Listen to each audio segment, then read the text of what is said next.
Sveiki, kas klauso praeitą kalbėsiną ir sveiki, kas dabar tik pasirodo. Pranešam, kad šį pranešimą pristato Lituanikono jaunesnioji sesė, kavinė Fantastika. Kaip pasiruošti rytojui? ISM Wargaming Lab projekto vadovas Pijus Krūminas papasakos apie pačius rimčiausius žaidimus. Pijų kalbina Adomas Rutkauskas. Sveiki visi esantis auditorijoje, esantis Lituanikone. Taip pat sveikinu su visais, kurie klausys mūsų kavinės Fantastiškos tinklalaidėje, kuri šį kartą įrašinėjama gyvai su klausytojais ir todėl klausytojai turės galimybę užduoti klausimų, tik tai reikės atidaryti mikrofoną. Tai kai jūs susigalvosite, įsiminkite ir pakelkite ranką pranešimą. Ir ką, tada pradėkime. Ir pradėkime nuo to, kad norėjau paprasto klausimo, Pijau, iš tikrųjų, kaip pats atradai Wargaming ir kodėl tu jame užkliuvai? Tai sveiki visi dar kartą. Atradau, tai aš pradėjau turbūt kaip nemaža dalis pradėjo, neturėjau pinigų Warhammerio figūrėlėm, tai nuėjau į Warhammerio roleplayingą. Atsiuntė draugas iš užsienio kompaktą su knygų PDF-ais, šitą gali iškirti, jeigu latgai klausys. Bet jo, ir kauliuko atsiuntė. Ir tada pradėjau žaisti šitus vaidmenų žaidimus, daugiausiai Warhammerio. Ir tada pradėjau bordus, standartinius žaisti euro žaidimus ir panašiai, dar kaip tik atsidarė D6 Vilniui, maždaug tuo metu ten tokia buvo turbūt pirmoji parduotuvė su didesnė pasirinkimų stalo žaidimų. Ir po to kažkaip aš, kadangi dėstau, galvoju, kažkaip būtų smagu gal ir į paskaitas įtraukti. Ir pakliuvo po ranka knyga pavadinimu Simulating War. Phil Sabinis dabar jau yra, kaip sakant, emeritas, bet jis dirbo King's College Londone. Ir knygoje, aišku, pasako apie karybą ir kaip galima žaisti karą, bet turėjo taip pat tokių labai paprastų pavyzdžių. Ir ne kaip su viena kortų kaladė, 52 kortos, galima simuliuoti Napoleono laikų mūšį. O galvoju, čia gal visai mintis. Ir tada pasidariau kažką panašaus, paskaitai apie demokratizaciją, kaip gali vykti revoliucijos. Ten pritaikius pagal tuos modelius, kuriuos mokomės su studentais, irgi su paprasta kortų kaladė. Ir galvoju, duodi seminarę žmonėms pažaisti, yra visai kitaip. Ir dar po to, jie po kurio laiko irgi atsimena, ką mokėsi, nes atsimena, reikėjo žaisti, reikėjo priimti sprendimus, o ne tik kažką perskaityti ir papasakoti. Ir tada, dar po kurio laiko, pamačiau Facebook'e skelbimą, kad ieško žmogus partnerių, kas norėtų vakarė reikia sužaisti Pax Pamir žaidimas. Tema, kuri man iki tol visai nebuvo artima ir įdomi, tai yra žaidimas apie 19 amžiaus Afganistaną. Ten yra Britai, yra vietiniai Afganai ir yra Rusijos imperija ir jie visi tenais grupėsi dėl įtakos, o žaidėjai vargšai yra vietinės gentės, kuris atsiduria tarp tų visų, žodžiu, trijų didžiųjų judėjimų, dviejų iš užsienio imperijų ir vienos tas bandymo atkurti savo Afganų imperiją. Ir kažkaip tas istorijas užkabino, nes ko žaidimas išsiskiria, tai to, kad kaip įprastame euro tu labiausiai dirbi su variklio optimizavimu ir tada jau, jeigu gerai pagauni taisyklės viskas tvarko, jeigu ne, po to kaip agrikolai man visą laiką būna prisidaugina būtembelį kiek ir nebegaliu išmaitinti. Bet tai yra dirbama su variklio optimizavimu. O šičia vienas iš pagrindinių dalykų yra visi, kaip perteikti istoriją, kad tie sprendimai, kuriuos priima žaidėjas, būtų sprendimai, su kuriais būtų susidūrę tikrai tuo metu gyvenusios, šiuo atveju gentis. Ir tas kažkaip parodė visai kitą kampą. Tai nuo šito viskas ir prasidėjo, pradėjau žaisti kitus komercinius wargames ir dabar jau daugiau ir edukacinius ir šiek tiek profesionalius wargames. Taip pat, kur naudojami ar mokslo institucijose, ar kariuomenėse, ar šiaip visokiose organizacijose. Gerai, o kaip tu pats paaiškintum trumpai ir paprastai, kuo wargamingas skiriasi nuo įprastinio, tų labiau pramoginių wargamų? Šito klausimo negalima užduoti patarioje wargaminimo kompanijai, nes visi susiginčys, kas yra wargamas. Tas yra kaip patarioje kompanija, tai negalima apie muziką, religiją ir politiką, tai čia negalima ir apie apibrėžimus kalbėti. Bet pagrindinis, man atrodo, skirtumas tai yra, jeigu kalbant apie komercinius, tai yra išsiskiriantis sąryšis tarp mechanikos ir temos, kad pirma eina tema ir jinai atneša tai kokia mechanika, o ne aš sugalvojau mechanika, kuri turėtų veikti žaidime smagiai. Ir tada ant jos užlipdau temą, o kaip tik pradėti nuo temos, kas yra žaidėjas ir kokius sprendimus ir kokius iššūkius tas žaidėjas turėtų ir pagal tai pritaikai būtent mechaniką. O jeigu kalbant apie šitus edukacinius ar profesionalius žaidimus, Tai be abejo, jų pirmas tikslas yra arba analizuoti, arba mokyti. Tai net ir apie komercinius, kas, man atrodo, Kaulas Verler, to paties Pax Pamir dizaineris sakė, we're not making fun games, we're making good games. Tai nebūtinai tie žaidimai yra smagus, gali būti labai frustruojantis, bet tie žaidimai išmoko. Arba tau duoda naują supratimą apie tai, kas gali būti, ar ne, tokia analitika, arba tai, kas vyksta, modelius dar kažką socialinių mokslų, ar ne, kaip kažkas vyksta. Jų pagrindinis tikslas yra išnešti tą žinutę. Fun yra, bet jisai šiek tiek antraeilį vaidmenį vaidina. Gerai, tu čia pats paminėjai, kad wargamingas parodo, kaip procesai vyksta, o ar wargamingas gali leisti projektuoti ateitį? Tai turbūt vienas iš tikslų ir yra tą projektuoti ateitį, bet vėlgi, tai nėra ateities nuspėjimas, ar ne? Čia paliksim tiem visiem krištoliniam rutuliam ir panašiai. Čia labiau yra modeliams, kas gali nutikti. Ne? Yra daug variantų, kaip ateitis gali susiklostyti. Tai tie žaidimai leidžia, pasibandykim, kokie scenarijai gali susiklostyti, nes ką tai duoda? Tai duoda supratimą, kokie gali būti iššūkiai, ar ne, jeigu tu žaidi tą patį žaidimą daug kartų ir visada kažkokias problemos iškyla tos pačios. Ne, tai galbūt tikėtina, kad ateityje tikrai su tokia rizika reikės susidurti. Ir tada jau galima pradėti ieškoti atsako, ar ne? O kur yra mūsų bėdos? Kodėl mes visą laiką su šitų problemų susidurime? Ką pakeitus žaidime, mokyklos modelį, ta problema išnyksta. Ne? Galbūt realybėj mes irgi galėtume taikyti. Kaip pavyzdžiui, buvo ir iki koronos tikrai nemažai tų pandeminių žaidimų. Ir aišku, kitas klausimas yra, kai sužaidži žaidimą, ar tos ataskaitos atsigula stalčiuose, ar ne, ar kažkur daugiau. Bet tikrai yra daug buvo žaidimų, kurie būtent kaip mūsų šalis turėtų atsakyti į pandeminį įvykį. Kaip turėtų reaguoti skirtingos institucijos, ką jos turėtų daryti ir jos leidžia išsigryninti ir ne, kartais atrodo, kad yra akivaizdus dalykas, bet labai aiškiai pasimato poveikis, žiniasklaidos poveikis. Ar ne, kiek yra informacijos pateikimas ar dezinformacijos pateikimas, kiek jie gali būti aktualūs ir kaip jie gali paveikti po to tolesnių atvejų, gydymo ligos ir panašiai. Tai gerai, tu paminėjai, vienas rytis, tarkim, sveikata, visi, aišku, jeigu apie wargamingą kalbate, turbūt įsivaizduoja generolus palinkusius prie stalo ir samdančius figūrėlius. O kokių dar pačiam teko susidurti, kokių sričių pavyzdžių, kokie tai būtų wargamingai? Su generolais palinkusiais, tai generolą prisivilioti yra pakankamai sudėtinga, kas šiaip viena čia yra iš tų ar ne problemų, kad tu kaip kuri žaidimą, kuo jis yra aukštesnio lygmens, ar ne, kuo labiau strateginio, to tau reikėtų aukštesnio rango pareigūnų, kad dalyvautų. Bet yra visada rizika, kad gausi kažkokius juniors, kurie ateis ir jam taip jie išmoks, bet vis tik nėra ta auditorija, kurią tu turėtum nusiųsti. Žinai, kita problema, čia aš savo nukrypsiu klausimą, bet ką daryti, jeigu viena komanda, žodžiu, standartiškai yra mėlynieji yra gerieji, raudonieji yra blogieji. Ką daryti, jeigu vienoj komandai žaidžia generolas, o kitoj koks nors leitenantas ar majoras ir ar dabar gražu būtų majorui laimėti, ar nebūtų gražu laimėti. To pačiu spaudimas, žodžiu, aukštesnio rango. Tai šitą šiek tiek būna. O kalbant apie temas, tai vienas dalykas tai yra klimato atsparumas. Tai be abejo yra vienas iš tų klausimų, kurie yra modeliuojami ganėtinai aktyviai.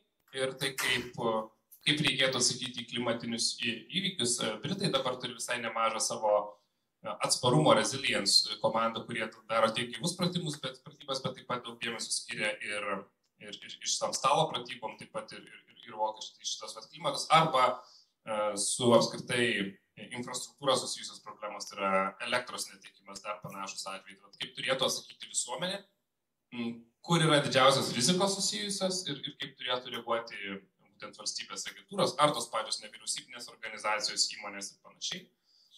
Kita tema, čia tokia smagesnė, nežinau, asteroidai, kaip jeigu atskrenda asteroidas, tai ką reikėtų daryti, tai irgi netaip seniai paskelbė vieną ataskaitą, berods amerikiečiai, kur darė stalo pratybas ir žiūrėjo, turim situaciją, atskrenda asteroidas, koks yra elgesys turėtų būti likus pusmečiui, keliems mėnesiams, ir iš karto po smūgio, amerikiečiai nes Šiaurės Karolinai smogė, tai Šiaurės Karolina artimiausiu metu gal tiesiog reikėtų vengti, jeigu atskristų asteroidas, tai gal jie kažką žino, tai dėl to žaidimą darė. Bet čia yra šiek tiek taip, tokios gal specifinė rizika, bet ilgesnį laikotarpį žiūrint, tai klimato klausimas, pandemijos, čia be karų, aišku, yra vienas skirtinių dalykų. Teko dalyvauti šį pavasarį irgi King's College buvo turėjo jie žaidimą pasirengę NATO, jie turi bendrą renginį su NATO, būtent Wargamingui.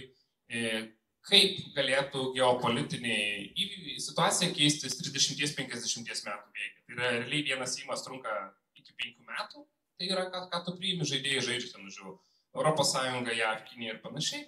Ir ten labai tada yra daug veiksmų. Karas yra, bet toks kaip labai foninis dalykas, kaip vienas iš dalykų, bet ten, pavyzdžiui, daug dėmesio skirta klimatui vėlgi ir technologijoms. Tai yra technologijų tiekimo grandinėms, prekybos grandinėms ir žodžiu, kur gali atsirasti tos problemos, dėl kurių NATO būtų apribotas gebėjimas reaguoti greitai į iššūkius, ar tai būtų Rusija, ar dar kažkas. O noriu paklausyti, nežinau, tu turi kokios informacijos, tarkim, Lietuvos kariuomenė užsiminėjama Wargamingu?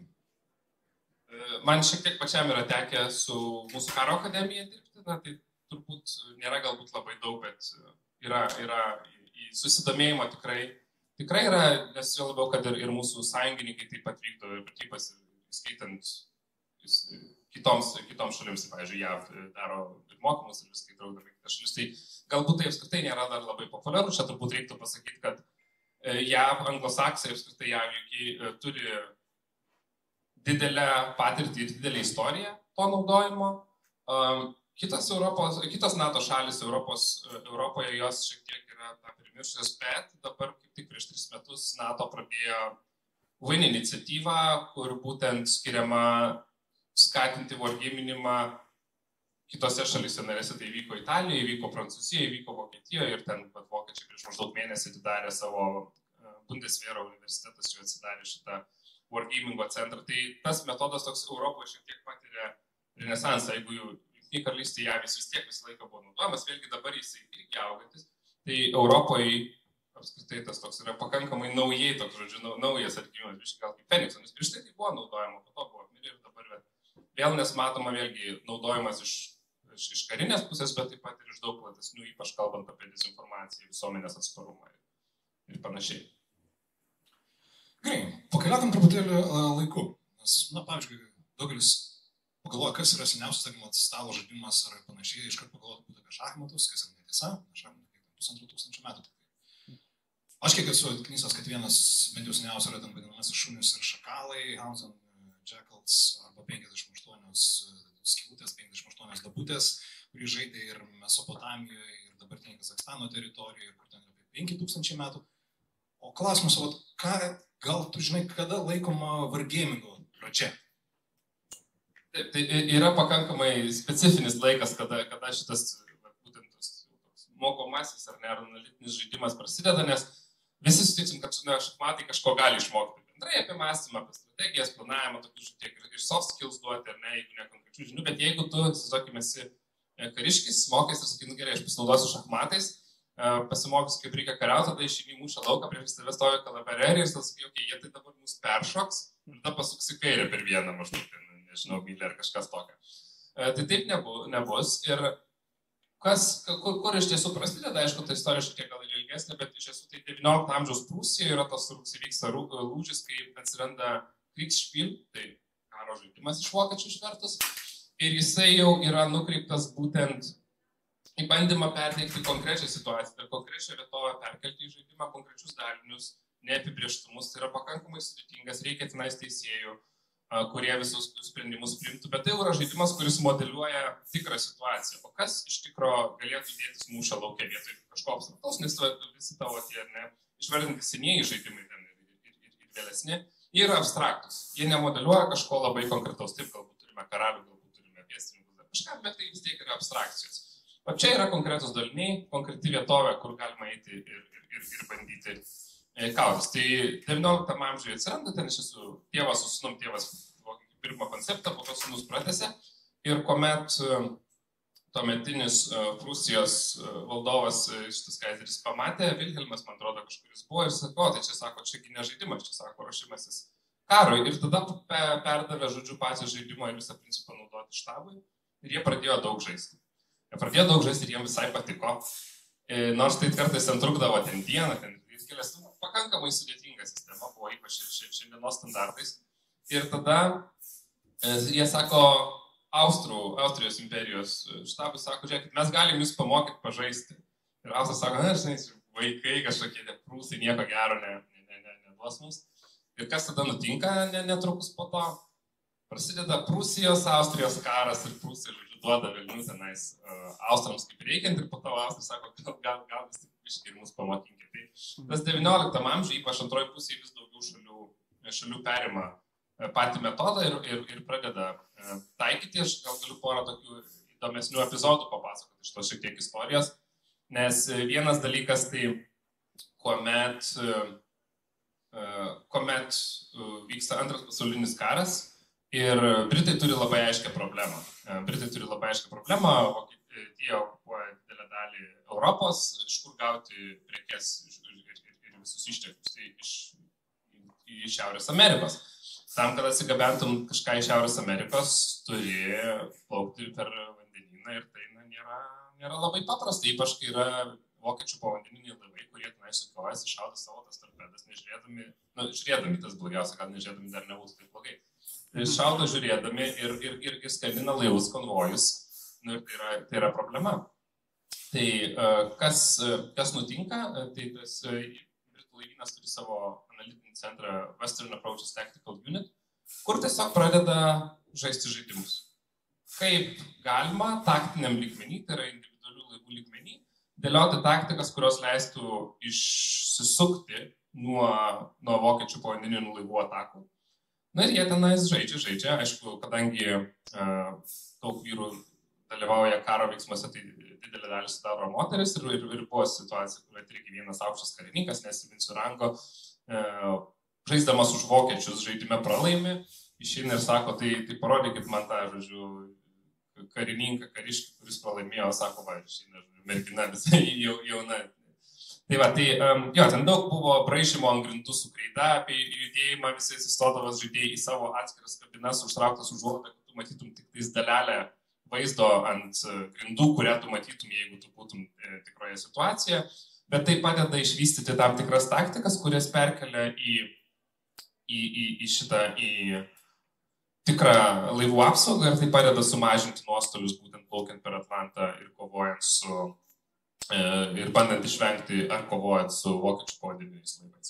Kitas epizodas irgi iš to paties antro pasaulinio karo, tai vokiečiai prieš Barbarosos planą, prieš puldami Sovietų sąjungą irgi nutarė prasižaisti, kaip galėtų viskas klostytis ir kaip galėtų čia viskas dėtis. Na ir rezultatai yra tokie, kad jie žaidžia ir jie žaidime vokiečiai visai gerai progresuoja. Sunaikina didelę dalį Sovietų armijos ir galvoja, tai gerai. Ir pabaigia žaidimą maždaug 41, simuliuoja laiką karo iki 41 metų lapkričio ir panašiai rudens. Ir ties tuo pabaigia. Na ir tada prasidėjo operacija Barbarosa ir viskas vyksta daugiau mažiau taip, kaip jie buvo susidėlioję, kad tikėtina, kad viskas vyks. Vyksta. Ir jie nenumatė dviejų dalykų. Vienas dalykas tai, kad jie tiesiog Sovietų sąjunga pradės formuoti naujas divizijas. Vieną prarandam, duodam naują, tai nelabai apmokam, nesvarbu metam frontas. Šito nenumatė. Ir ko dar nenumatė, jeigu žaidimą pabaigė maždaug spalį lapkritį. Žiemos, atėjo žiema. Ir tada paaiškėjo, kad, žodžiu, per anksti tą žaidimą nutraukė. Tai iki tol maždaug viskas taip ir vyko. Ir ten divizijų sunaikintų skaičius labai panašus buvo. Bet, žodžiu, po to pasirodė, kad ne viską pradžia. Čia viena rizika, ar ne, susijusi su žaidimų naudojimu. Tai per daug jais pasitikėti ar daryti neteisingas prielaidas, kaip čia garbage in, garbage out, tai padarai prielaidą, kad neformuos naujų divizijų ar kad žiema nebus žiema ir pasirodo gali prasileisti. Kita rizika susijusi irgi vėl su antrų pasauliniam kare ir Japonai irgi vykdė žaidimus ir jie modeliavo Medvėjaus mūšio situaciją, kur Japonija pralaimi ir žaidimas parodė, kad, pralaimėsit. Ir tada pagalvojo dalyviai, kad vadams nepatiks ir tada pakeitė žaidimo rezultatus ir peržiūrėjo, kad laimėtų, ar ne, ir tikrai nelaimėtų. Tai tų tokių istorijų taikymo yra tikrai yra pakankamai nemažai. Čia gal tik kelias paminėjau, bet ta istorija nuo 19 amžiaus iki dabar jinai visai jau tvirta. Bet, kaip minėjau, Europoje buvo tikrai prigesę, dabar tokia nauja banga ateina. Ačiū. Žiūrėk, tave patį turbūt geriausia galime vertinti kaip vargimo entuziastą, ne? Bet tu turbūt nesi profesionalas, iš to nepragyvini. Gal ar kažkiek pragyvini? Šiek tiek, ne? Tai noriu paklausyti apie tą profesionalią pusę. kaip atrodo, kas vyksta, kaip tai daroma ir panašiai. Geras klausimas, nes yra vėl tas susiformuoti supratimą, kas ten galiausiai ir kaip tai atrodo, be pamatymo gali būti sudėtinga. Bet iš principo tai be abejo yra kompiuteriniai žaidimai, aš apie juos nešneku, nes nėra visai mano sritis, tai labiau iš stalo žaidimų pusės. Tai didelė dalim jie primena kaip su prastesniais komponentais padarytus normalius stalo žaidimus. Ten ir komponentai kartais viskas ten labai tvarkoj būna. Bet iš principo, kuo tai pasižymė, tai pirmas dalykas, kaip minėjau, tas fun faktorius, kuris gali būti tikrai mažesnis, nes jie žaidimai fokusuoti į labai konkrečią problemą. Pavyzdžiui, teko irgi žaisti vieną sąjungininkų žaidimą, jie savo gynybos institucijoje turi pasidarę. Ir tai yra tiesiog simuliacija situacijos Baltijos jūroje, jeigu Rusija jau būtų pradėjusi karo veiksmus, koks galėtų būti atsakas, ir mes turėjom scenarių, kur reikėjo JAV jūrų pėstininkus permesti į Baltijos šalis per Baltijos jūrą, ne vieni nuo Danijos, kiti nuo Švedijos sudėję. Tai turi didelį žemėlapį. Dažniausiai taisyklės būna pakankamai detalios ir pakankamai specifiškos ir dar gali būti versijos, kurios yra viešam naudojimui ir versijos, kurios yra tik vidiniam naudojimui pagal panaudotą informaciją. Ir tada viena pusė priima sprendimus, kita priima sprendimus, dažniausiai turi moderatorių, kuris padeda fasilituoti, nes žaidimai pakankamai sudėtingi, niekas neturi laiko jų išmokti prieš tai ir pasiruošti net priemonių tą padaryti, bet didelė dalim tai primena tiesiog stalo žaidimą, kuris turi labai aišku fokusą, kokią problemą mes sprendžiam, ten, pavyzdžiui, tiekimo grandinių ar dar kažko, ir tada viskas kaip stalo žaidime, tik tai tiek, kad jis gali būti tiek neatšlifuotas, jisai gali būti mažiau fan, jisai gali trukti 10-20 valandų, gali ir daugiau turbūt trukti, ten būna tikrai ilgų, bet iš visos kitos pusės tai daug dažnai primena tai, ką mes žaidžiam, tai gal šiek tiek kompleksiškesnis, sudėtingesnis dalykas. Dabar beje pasirodys vienas buvusio jūrų pėstininko, dabar Georgetown'e šiek tiek dirba ir seniai žaidimas apie Baltijos jūros regioną. Jis pasirodys kaip komercinis, bet jis labai aktyviai naudojamas ir JAV kariuomenėje ir būtent bus mūsų regionas. Turėjo pasidaręs Indo-Pacific, o dabar bus Baltijos regionas, bet ten taisyklės yra dabar 104 puslapiai. O klausyk, kokia buvo pati ilgiausia žaidimo sesija, kurioje pačiam teko dalyvauti? Tai čia turbūt visi bus komercinis žaidimas. Mes jį žaidėm per 3 kartus ir turbūt gavo 4 kartus ir gausi apie 16 valandų. Tai buvo Illusions of Glory apie Pirmo pasaulinio karo rytų frontą. Tai mes per 4 kartus pražaidėm. Ten buvo ir Kaunas, ir Vilkaviškis, ir Vilnius, viskas buvo. Tai buvo šiek tiek įdomiau, o iš profesionalių tai turbūt, kad realiai apie turbūt 6-7 valandas, nebūtinai pražaidžiant iki pabaigos. Ar lietuviai, ar nežinau, gal Lietuva net per smulkus mastelis, bet tarkim, tada Baltijos regionas kuria savo wargames? Lenkija, jeigu įtraukiant Lenkiją, tai Lenkija be abejo yra susidomėjusi jie prieš kelis metus, prieš 5 gal išleido savo wargamingo vadovą kariuomenę. Yra ir angliška versija pasidarė, tai jų kariuomenė tikrai susidomėjusi. Lietuva, Latvija, Estija, nežinau, dėl saviškių neteko susidurti. Kas būtent šalių viduje švedai turi aktyviai dirba, labai švedai turi dvi institucijas, gynybos universitetą ir karo tyrimų centrą. Ir Danijos bent jau jūrų koledžas irgi tikrai savo turi. Bet turbūt kiekvienas gameris yra pageiminęs kokį game, kuris yra nelabai sekęs ir gal iš tikrųjų nelabai vykęs buvo, nors kartą pagalvoju, kad aš tai tikrai padaryčiau geriau. Tau pačiam nebuvo taip, kad tu pats nekuri dar wargame'ų. Ir kodėl? Geras klausimas. Tai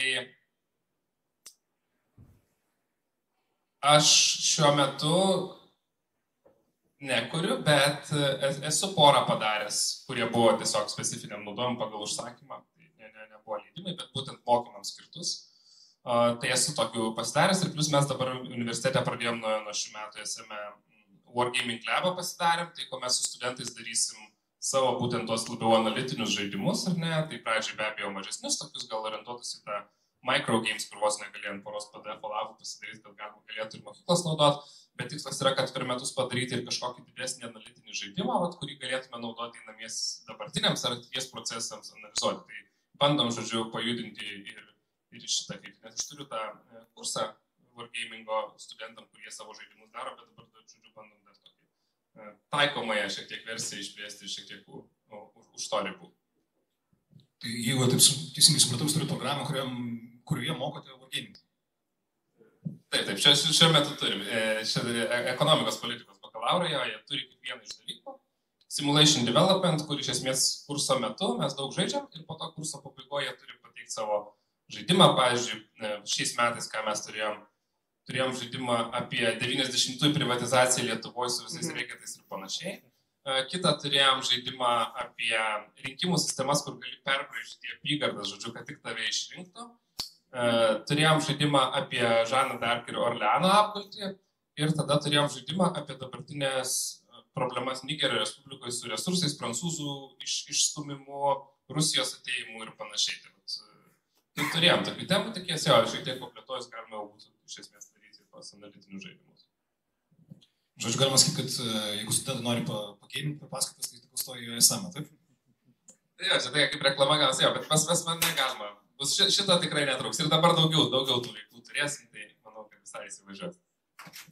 Gerai, mes vis dėlto esame renginė, kuris skirtas fantastikai ir tinklalaidė yra kavinė fantastiška. Tai norėjau paklausti, ar tas rimtasis wargamingas gali turėti kažkokių sąsajų su fantastika? Taip, tai kadangi vis tiek tie, kas užsiima wargamingu to profesionaliu, jie vis tiek iš esmės yra metam war ir vis tiek lieka gameriai, ne širdį, tai tos fantastinės temos tikrai nėra kažkas, kas yra tabu, neįdomu ar panašiai. Galvojant apie konkretų pavyzdį, yra toksai dizaineris Jim Bowman, jis dirba Britas ir dirba tiek su įmonėm, tiek su vyriausybė. Bet vienas iš jo turbūt populiariausių ir įdomiausių žaidimų, kurį jis yra padaręs, tai yra vadinamasis mega game, tai yra kur žaidžia daug žaidėjų, ar net čia pas mus irgi kartais vyksta įvairūs mega game'ai, kuris vadinasi Watch the Skies. Tai jeigu Watch the Skies, tai ko mums gali žiūrėti tą dangų? Ar neskrido ateiviai? Žodžiu, žaidimas yra apie tai, atskrenda į žemę ateiviai. Ką daro mūsų vyriausybės įmonės, korporacijos ir visokios kitos organizacijos, kurias atstovauja žaidėjai? Kaip sprendžiasi tarptautinių santykių klausimai, ar net ten vyksta karai, nesutarė ten sąjungos pykčiai ir panašiai priekybos. Staiga skrenda ateiviai ir kažkaip nežinai, ko jie nori. Ir kaip keistusi ta tarptautinė politinė sistema ar politinė ekonominė sistema, jeigu pasirodytų ateiviai. Ateiviai irgi yra žaidėjai, gali ten turėti savo kažkokius žodžių tikslus, bet kaip keistusi. Iš esmės atrodo, ar ne tas toks fantastinis iš vienos pusės siužetas. Kol kas vis dar šiek tiek tas fantastika, ne, kur yra du scenarijai, realus ir fantastinis. Realus atskrenda ateiviai ir viskas sutvarko, fantastinis mes susitvarko. Tai čia atskrenda ateiviai, bet žaidimas iš esmės yra apie tarptautinę politinę sistemą. Kaip jinai reaguoja į išorės šokus ir kas gali pakeisti santykius. Šiaip tiesą sakant, nežinau, reikėtų gal jau čia filmuoja, rašinėje prisižadėti, bet gal kuriais metais reikėtų prie Lituanikono renginį pasidaryti šitą pražaidimą. Tai tos fantastinės temos kartais yra iš vienos pusės tematiškai fantastinės, iš kitos pusės jos yra vis tik labai artimos ir būtent tiem einamiesiam. Tai tas toks požiūris einamiesiam klausimams. Tai tas toks požiūris profesionalių dizainerių, kad jie gali į fantastinius žaidimus atnešti šiek tiek ir tos tikros arba į tikroviškus žaidimus atnešti šiek tiek fantastikos. Žodžiu, best of both worlds, why not both memas ir panašiai. Gerai, jau iš tikrųjų artėjom prie pabaigos, ką aš esu nusimatęs pakalbėti ir todėl norėčiau priminti auditorijai, kad jau galima galvoti klausimus. Ir pabaigai galbūt norėčiau paklausti tokio dalyko, gerai, bus daug klausimai iš manęs. Jeigu kažkas išklausom šitą pranešimą, šitą tinklalaidę ir nori pabandyti, tai į ką reikėtų kreiptis, nuo ko pradėti? Tave susiras internete ar dar kur? Tai tikriausiai, kad būtų paprasčiausias, nes yra žmonių, kurie užsima to istoriniu wargamingu pas mus, bet mane galima rasti tiek Facebook'e, tiek LinkedIn'e, tiek Twitter'e, tiek Substack'e, substack.com. Aš kartais rašau, ką mes su studentais žaidžiam ir kodėl ką ir kaip tai gali išmokyti ko nors. Arba tiesiog Facebook'e pagal vardą pavardę arba puslapis rimti žaidimai. Ir tada galime jau žiūrėti, kas būtų įdomu pabandyti ir ką galima susidėlioti. Ir tada pabaigai nuo manęs, ar galėtum nurodyti, tarkim, du žaidimus, nuo kurie būtų galbūt lengviausia, įdomiausia, nuo ko reikėtų pradėti? 3 žaidimus, kurie tau man yra patys geriausi, ten gali būti labai sudėtingi, ir tarkim vieną žaidimą, kurio, nu jau šitą, tai jūs tikrai nepatikite. Okay. 2 žaidimai, nuo kurių būtų galima pradėti. Tai, yra toksai būsiu Britų įkurtas judėjimas Fight Club International ir aš apie jį galiu šnekėti, nes šito Fight Clubo pirma taisyklė yra You Talk About Fight Club. Antra taisyklė yra Unless it's Confidential, tai šitą mes nepriėjom. Tai jų puslapyje yra mano minėto Phil Sabino padarytas taktinis žaidimas Take That Hill. Jis yra labai paprastas, bet jisai labai gali tiesiog gerai supažininti su taktinio lygmens žaidimai, kaip jie tiesiog atrodo. Po to galima pasižiūrėti kažkokių rimtesnių, bet jis toks pradžia, žodžiu, kaip pirmas žingsnis, manau, gali visai padėti. Antras žaidimas, nuo kurio būtų, galima, aš dabar savo galvoti, dėl to lėtai šneku, nuo kurio būtų galima pradėti, aš gal neįvardinsiu konkretaus žaidimo, aš pasakysiu patį principą. Tai yra tema. Jeigu jums pati tema yra įdomi, tai ir jūs jau kažkiek apie tai žinote, tai manau tikrai galima išmokti, ar tai būtų lengvesnis ar sudėtingesnis žaidimas, bet tikrai galima susipažinti. Aš taip, pavyzdžiui, pradėjau vienas pirmų žaidimų buvo iš Counterinsurgency, tai pasipriešimo sukilimo tipo žaidimai ir jų kontrolės. Man labai įdomu buvo visada Romos imperija, kaip čia visi dabar šneka. Tai Falling Sky, būtent apie Cezario, žodžiu, Galijoje veiksmus. Ir jis ten iš esmės toks žaidimas, tai yra Cezario propaganda 1:1 paimta nuo jo galų karo užrašų. Ir jeigu tau tai yra įdomu, tai tos mechanikos, kadangi jos ateina po temos, jos galvoja irgi lengvai susijungia. Kodėl kažkas vyksta? Tai teisingai, nes istoriškai ten yra taip ir taip. Tai aš turbūt toks labiau ne konkretaus žaidimo, kiek bendras patarimas. Tai jeigu tema yra įdomi, tai labai stipriai išauga tikimybė, kad jūs pereisit visas tas taisyklės, įveiksit ir pasiruošit. 3 žaidimai, kuriuos... Aš 3 favoritus turiu.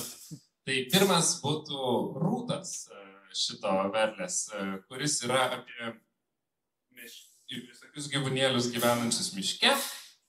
Bet, kaip Pusbalis kažkada klausė, galvoja, gal dukrai Fadūna, sako, čia turbūt jie kažkoks labai mielas, taip sakau, mėly gyvūnai, bet daro baisius dalykus.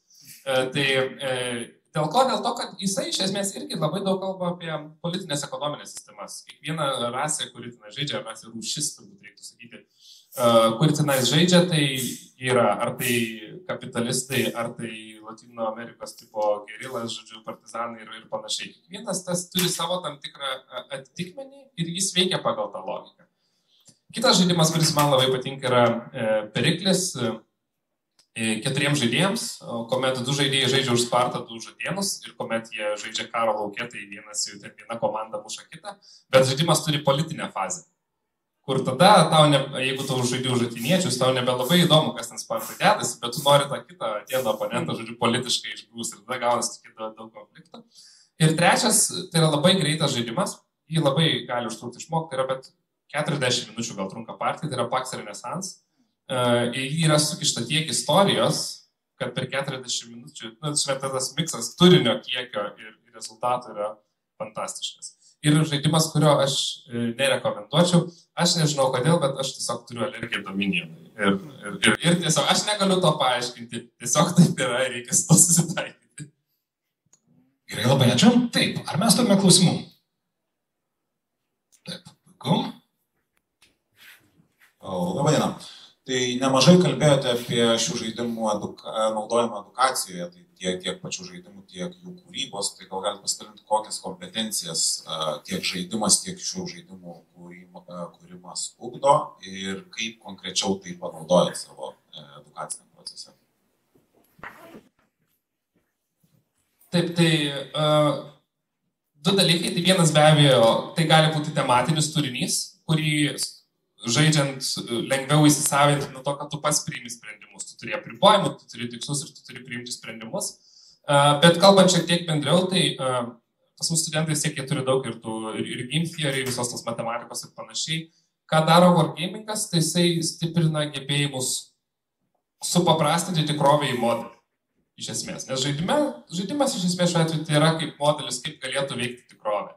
Tai tas pagrindinis, man atrodo, ir į ką aš labiausiai orientuoju, tai tas modelių kūrimo, socialinių modelių kūrimo kūrimo gebėjimai, kaip pagrindinis gebėjimas, kuris neužeina už tų vien tematinių žinių, ką žaidimas rodo.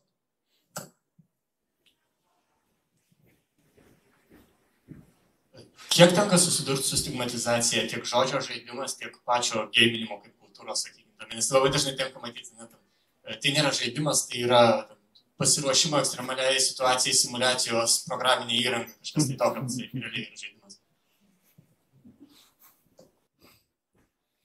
Tai aš savo kursą dėl visą piktą irgi pavadinau Simulation Development, kad nereiktų naudoti Wargaming, bet iš tiesų tai vis turbūt mažėja, nes atsiranda bendrai tas savoka gamifikacija, kuri šiek tiek kitaip reiškia, tai yra paskatų sukūrimas, kad tu gauni rewardą už tai, kad kažką padarai, bet tas pats žaidimų naudojimas švietime visai yra patraukus. Aš galvau, kad reikės labiau tikėti. Taip, būna, pavyzdžiui, su studentais vis tiek pirmą skepticizmą, aš vieną fotolaišką po kursą praėjusią kartą, kur įdėščiau, galvau, kad, galvau, kad po pirmos paskos čia bus visiškai nesąmonė, bet tai to skepticizmo yra, bet, pavyzdžiui, bendrai sistemai, tai tiek mano atveju, tiek iš programos vadovų ir panašiai, tai buvo daugiau palaikymo kaip švietimo inovacijos. Vis tik čia tas edutechas ir švietimo inovacijos, jos natūraliai susisieja su žaidimu ir kaip mokyti per žaidimą, tai man atrodo, kad mažėja. Ir dar jeigu panaudoju žodį wargaming, vietoj gaming, man atrodo, dar toks pridakyčiau, tai su karyba kažkas tikrai turi būti rimta. Tai toks pardavimui tinkamas pointas.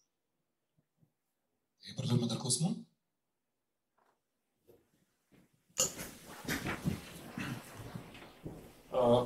Sakai, kad šitie žaidimai bando modeliuoti tikrovę. Ir yra buvę taip, kad sumodeliuoji, pamatai, kad nevelnė tai nesimodeliuoja, viskas labai toli nuo tikrovės ir per tau ar kažkur šitoje industrijoje yra taip, bandant modeliuoti, pavykia atrasti apie tikrovę kažką tokio, ko nežinojai iš vis esam.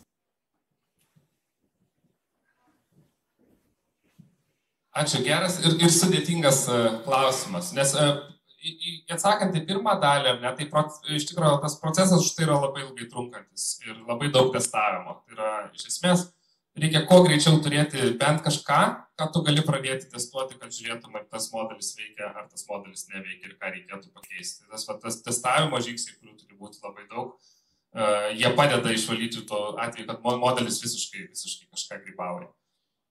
Dėl to, ar pavyko atrasti, sudėlioti kažkokį modelį, kurio kitaip nebūtų, gal neturėčiau konkretaus pavyzdžio ir labiau pasakyčiau kampą, iš kurio tai gali atsirasti, kad dažnai socialiniuose moksluose, ką mes turim, tai yra arba tokie grinai empiriniai modeliai, regresijos ekonometrija ir statistika, arba matematiniai modeliai aprašantis, kokios elgsenos tikimės, game theory, pavyzdžiui, lošimų teorija.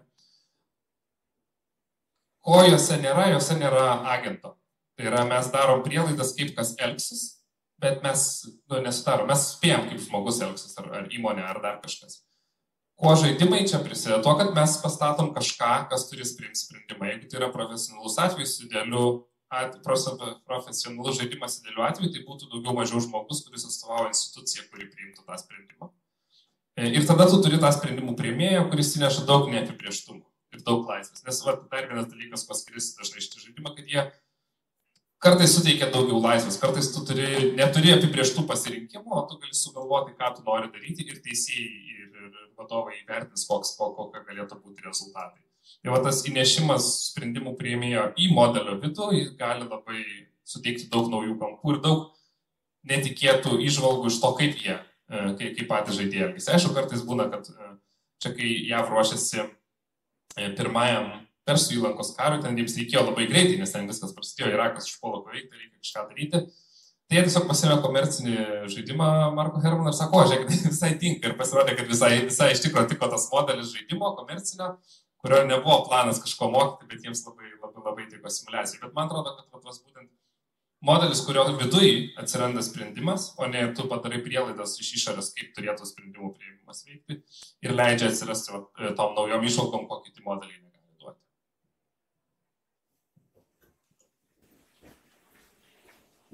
Taip, turime dar vieną klausimą. Čia bus su praeito klausimu susijęs, bet dar pastebėta, kad kuriant tokius žaidimus, kūrėjai būna šališki, kad jie iš karto ten tikrisi tam tikro rezultato ir ar, nežinau, gal kažkokia bendroji industrija yra saugikliai, kurie leidžia randomizinti labiau tą rezultatą, kad nebūtų to šališkumo, nes, nežinau, modeliuoja situaciją ir kuriejas iškart mano, kad bus taip ir mažėja tikimybė, kad nutiks kiti scenarijai.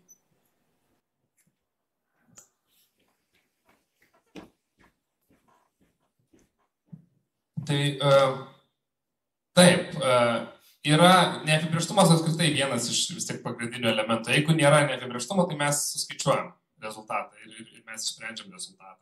Tai neapibrėžtumai yra tikimybės ir ne, kad kokie rezultatai gali būti dažniausiai ir po to mažėjančia tikimybė kuo radikalesni įvykiai rezultatai. Tai be abejo, kad tas dizaineris jisai paslinks vienaip ar kitaip pagal savo požiūrį. Tas metu to visiškai paės tam tikro šališkumo neišvengsi. Kas, man atrodo, dar yra labai svarbu šičia, tai vienas dalykas naudoti ekspertus, tematinius ekspertus, kurie padėtų konstruoti patį modelį. Tai yra, kad yra kažkas, kas atsakingas už mechaniką, kažkas, kas už temą, su tema papildo. Kitas dalykas labai svarbu yra tai, kas žaidžia. Vėlgi, labai paprastą pavyzdį paimkim, yra žaidimas modeliuojantis konfliktą tarp Kinijos ir JAV. Ir JAV žaidžia žaidimą ir abi pusės atstovauja JAV karininkai. Tiek Kinijos, tiek JAV. Ir čia rezultatai gali būti kvestionuojami, nes doktrinos, mokymas, kultūriniai aspektai bus labai skirtingi. Tai net būna institucijų, kurios specifiškai moko to vadinasi žaidimo už raudonąją komandą, red teaming, tam, kad dalyvis galėtų geriau įsijausti į tą kitą vaidmenį ir bent jau sumažintų tą šališkumą ar savo išmoktą iš kultūros atsineštus dalykus. Tai šališkumo būna atsakant, neapibrėžtumo būna, bet to idealaus atveju be abejo, kad nepavyks surasti. Dėl to kartais labai įdomu net ir apie komercinius žaidimus kalbant žaisti žaidimą apie tą pačią temą, tik skirtingus žaidimus apie tą pačią temą, nes jie labai skirtingus kampus išryškina, skirtingos prielaidos. Ir kartais galvoju, čia visiškai nesąmonė, kad galvoju, pagaliau kažkas pataikė. Aš pabandysiu gal garsiai. Bet būtų gerai, vis tiek į mikrofoną mes darome įrašą. Minėjote, kad prognozuojate 50-60 metų į priekį įvykius. Mano klausimas būtų, jeigu sezoniškumas, tarkim, dar daugiau mažiau išliks, bet su tokia sparčia technologijų plėtra, kaip vidury žaidimo vis tiek tu priėmi sprendimus pagal tai, ką žinai šiai dienai, galbūt 5 metų į priekį, bet jeigu atsiras kažkokia radikaliai nauja technologija, nežinau, keičia Žemės orbitą ar dar kažką, kaip tokius aspektus įvertinant?